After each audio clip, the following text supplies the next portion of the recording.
திமுக ஆட்சிக்கு வந்தால் அதிமுக அரசால் பணி நீக்கம் செய்யப்பட்ட மக்கள் நல பணியாளர்கள் மீண்டும் பணியமர்த்தப்படுவார்கள் என்று திமுக பொருளாளர் மு.க. ஸ்டாலின் தெரிவித்துள்ளார்.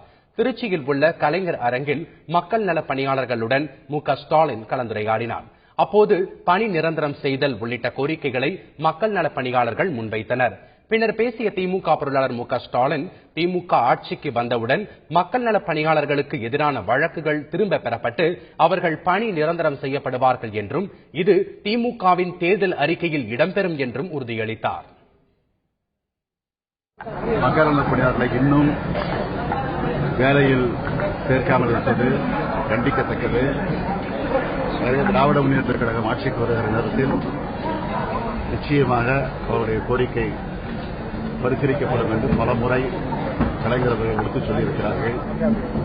விரைவில் தேர்தல் அறிக்கையில் வெளியிடப்பட இருக்கிறது. அந்த தேர்தல் அறிக்கையில் கூட நிச்சயமாக கலைஞர் அவர்கள் அறிவிப்பார்கள். விரைவில் நடக்கக்கூடிய தேர்தலில் மக்கள் மன்றத்தில் ஒரு சரியான பாடம் இந்த ஆட்சிக்கு கிடைக்கும்.